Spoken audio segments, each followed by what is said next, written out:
Okay, in this video I'm going to be talking about two problems. Again, I'm going to have sub-intervals, and we're going to see what we did the other day where we had lower sums, and I'm going to use the same picture and I'm going to use upper sums. So the only two difference between these two problems is I'm going to do lower sums on this one and upper sums on the other one. I'm going to use the same sub-intervals, and then we're going to use equal width of 4.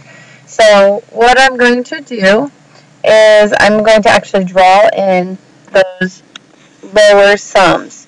So it looks like, since I'm just going from 0 to 4, that my width of each rectangle will be 1. So I'm going to go ahead and draw in the width of 1. And then what I'm going to do is, since I'm using lower sums, I want to make sure all my rectangles are below the curve. So notice if I draw from here to here, that would be above the curve. So I want to be below the curve.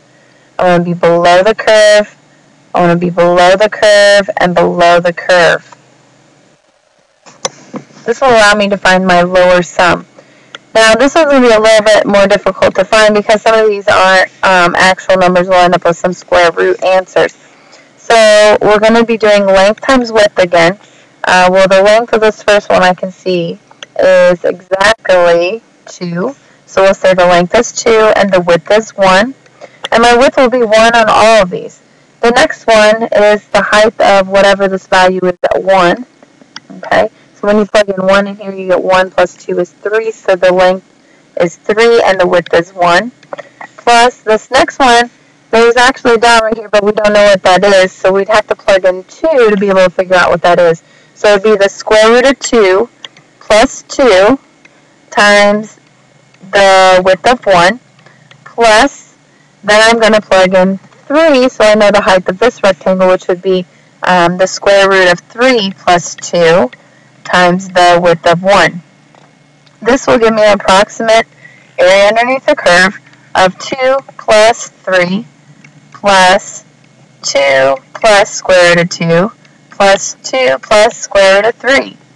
So that gives me an approximate of, let's see, 5, that would be 9.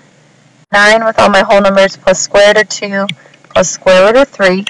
And if we really wanted to figure out what those are, we could bring up our calculator and we could see that the square root of 2 is approximately that, plus 3, the square root of 3, plus 9 equals approximately 12.15, approximately 12.15.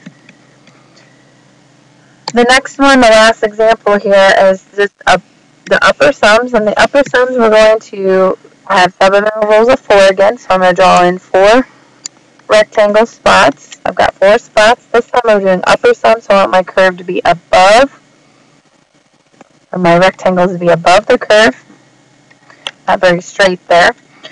So the area would be approximately the length times the width. So the length of this first one is what I get when I plug in 1.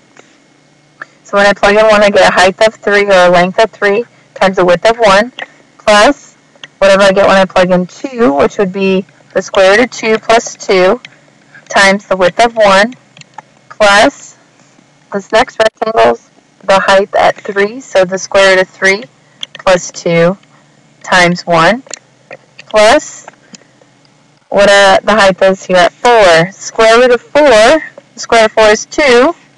Okay, so square root of 4 is 2. 2 plus 2 is 4. So I have a height of 4 times 1. So my approximate area under the curve would be 3 plus 2 plus square root of 2 plus 2 plus square root of 3 plus 4. So I end up with 5, 6, 7, 8, 9, 10, 11, approximately 11, plus the square root of 2 plus the square root of 3.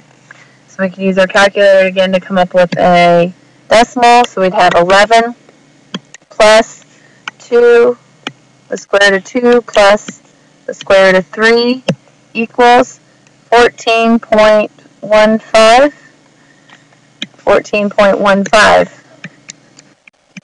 So the last approximation was 12.15, and this approximation is 14.15. So maybe we'd say the actual area under the curve is about 13.15. We still don't really know because these are just approximate area underneath the curves.